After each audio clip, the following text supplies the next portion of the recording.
Lojas de fachada. Apresentei a solução, ou melhor, o grupo parlamentar do PS apresentou a solução e o PSD e o Chega chumbaram-na. Anda agora o governo, nestes dias, a anunciar que vai preparar medidas para travar as chamadas lojas de fachada. E eu, quando ouvi, tive vontade de rir e também de chorar ao mesmo tempo. Rir porque finalmente parece que acordaram. Chorar porque a solução já existia, estava escrita, estava votada e foram eles próprios que a atiraram para o caixote de lixo há cerca de 6, 7 meses. E digo com o nome, e com o número, e com data já agora, para que ninguém tenha o descaramento de me desmentir. A solução chama-se Projeto de Lei número 350. Foi apresentado pelo grupo parlamentar do PS e foi a votos na Assembleia da República no início deste ano. Foi chumbado pelo PSD, pelo Chega, pela Iniciativa Liberal e pela aquela coisa que é o CDS. Toda a direita, aliás, junta de mãos dadas a votar contra uma solução para um problema que agora vêm dizer com uma lágrima ao canto do olho que é preciso resolver. E há aqui duas hipocrisias que convém logo desde já separar. Bem, separar bem, porque cada uma é a sua própria vergonha. A primeira é a do Chega, que anda por aí todos os dias a gritar contra as lojas de fachada e contra a imigração ilegal, a fazer disto bandeira. Mas quando chegou a hora de carregar no botão, a hora em que o voto vale mais do que a espuma dos discursos, votou contra a solução. Porquê? Porque o Chega não lhe interessa resolver nenhum problema do país. Interessa-lhe que ele apodreça este e outros. Um problema resolvido, aliás, para o Chega é um problema menos para agitar, para assustar, para converter em medo e em votos. É o populismo na sua forma mais nua e mais cínica. Precisam do incêndio aceso porque é do fumo que se alimentam. A segunda hipocrisia é do PSD. E não é mais bonita, é só mais dissimulada. Não votaram contra por ideologia, nem por convicção nenhuma. Votaram contra porque a proposta tinha a assinatura do PS. Só isso. Preferiram deixar o problema apodrecer mais uns meses e as pessoas continuar a sofrer com ele para poderem depois, como estão agora a fazer, aparecer em grande, com conferência de imprensa e sorriso para a fotografia, a anunciar como novidade aquilo que já podia estar resolvido desde o início deste ano. Chumbaram a solução para vos venderem agora, mais tarde, exatamente a mesma solução, com outra etiqueta e a fatura mais cara. Isto não é governar, é brincar com a vida das pessoas, dos comerciantes, para ganhar uma manchete.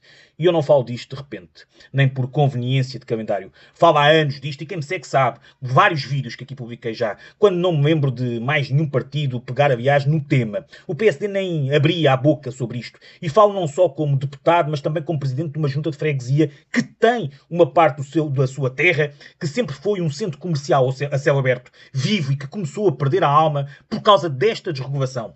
Para mim isto não é teoria de gabinete nem um PowerPoint de campanha. É a minha rua, é a minha gente, é os meus comerciantes a perguntar-me olhos nos olhos: mas, ó Senhor Presidente, porquê é que deixam abrir aqui mais esta loja, mais aquela?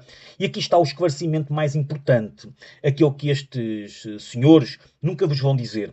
As pessoas acham que as autarquias podem recusar a abertura de lojas de conveniência, umas atrás de outras, que a Câmara ou a Junta podem dizer não, aqui não autorizo mais nenhuma loja destas. Pois não, não podem. Não podem recusar. A lei não deixa, por causa do chamado licenciamento zero, que já aqui expliquei variedíssimas vezes.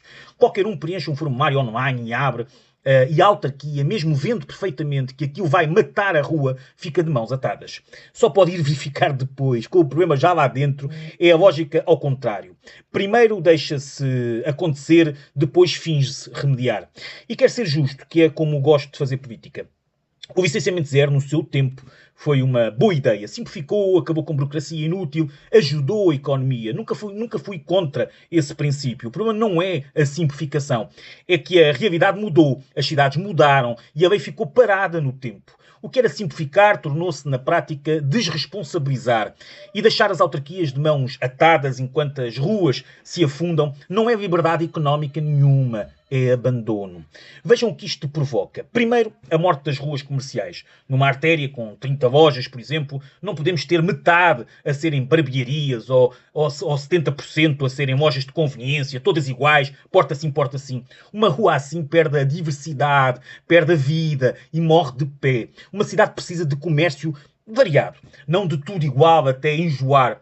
E segundo, o mais grave de todos, espaços comerciais são transformados em dormitórios clandestinos, como já aqui denunciei variedíssimas vezes há vários anos, com pessoas amontoadas, sem higiene, sem segurança, sem uma ponta de dignidade.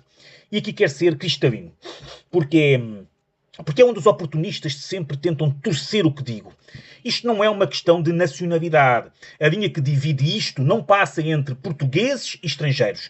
Passa entre quem cumpre e quem não cumpre. Um comerciante estrangeiro que investe, trabalha, paga impostos e cumpre merece exatamente a mesma proteção que um português que faz exatamente o mesmo.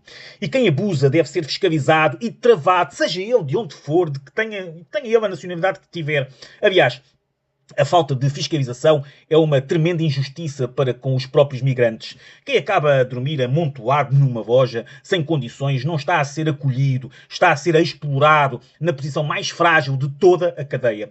Permitir a indignidade em nome de uma falsa tolerância não é solidariedade nenhuma, é abandono e é cumplicidade também. Por isso digo e mantenho, sem baixar os olhos a ninguém, proteger quem cumpre e fiscalizar quem abusa não é xenofobia, é responsabilidade democrática. E era exatamente isto que a nossa própria proposta fazia, de forma equilibrada. Atenção! Não acabava com o licenciamento zero. Nas ruas normais, tudo continuava simples e desburocratizado. Como deve ser, aliás. O que criava era o procedimento especial apenas para as zonas sensíveis. Zonas essas, aliás, que as próprias autarquias é que iriam definir quais eram as zonas sensíveis para aplicarem aqui a fiscalização preventiva, prévia. No que respeita, aliás, também pela autonomia que a Constituição lhes dá às autarquias. Dar às câmaras e às juntas o poder de terem uma estratégia para o seu território. Não é mais burocracia, é mais inteligência e é devolver o poder de decisão a quem conhece o terreno palmo a palmo. Uma proposta nascida do terreno, construída e subscrita por autarcas de vários municípios, de várias freguesias. Não foi um papel a dizer governo faz qualquer coisa, que é o que fazem os que só sabem gritar e nunca constroem nada. Foi um projeto de lei tecnicamente sólido, pronto a entrar em vigor e que o PSD, o Chega, e ele e a CDS chumbaram. E reparem na incoerência, que é o retrato a preto e branco desta gente. Muitos dos que chumbaram em Lisboa são os mesmos que nas suas terras se queixam do problema e exigem soluções. Dizem uma coisa no terreno, à porta dos eleitores, e votam precisamente o contrário no Parlamento, quando pensam que ninguém está a ver. Mas está. É a política do faz o que eu digo e não faças o que eu voto. Termino com uma frase que escrevi há muito tempo, muito antes de tudo isto. E que o tempo, infelizmente, me deu razão. Este vazio deixado anos a fio é precisamente o espaço onde o populismo cresce. Quando os problemas reais ficam sem resposta, quando se diz às pessoas que falar do que vêem todos os dias na sua rua é preconceito, elas não deixam de ver.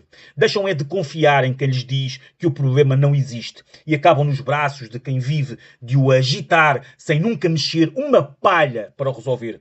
A minha posição é clara e não muda com os ventos. Reconhecer os problemas reais sem transformar pessoas em inimigos, defender a imigração regulada e a integração. E ao mesmo tempo exigir, sem complexos nenhuns e sem medo, que as regras se cumpram para todos. Proteger os comerciantes honestos, sérios, combater a exploração e devolver às autarquias a capacidade de fiscalizar, ordenar e decidir sobre o seu território. Não são posições contraditórias, são juntas a única posição séria, equilibrada e humana sobre esta matéria. Se agora houver condições para mudar a lei, que se mude. E serei o primeiro a aplaudir. Mas que fique registado, com data e com nome, para que a história não seja escrita à pressa. A solução foi apresentada pelo PIS, o primeiro partido a levantar este tema, e pela minha pessoa também, no projeto de lei 350, e foi chumbado no início deste ano pelo PSD, pelo Chega, pelo IEL e pelo CDS. O trabalho foi nosso, o chumbo foi deles. E quem chumbou a resposta certa não tem a mínima autoridade para se vir agora vestir de bombeiro de um incêndio que escolheu, com todas as letras e de olhos abertos, deixar arder. Porque quem trabalha a sério não anda atrás da fotografia, anda atrás de resolver os problemas. E esta solução já cá estava. Bastava terem tido a humildade e a decência de a deixar passar. Pensem pela vossa cabeça, pela vossa própria cabeça, sempre.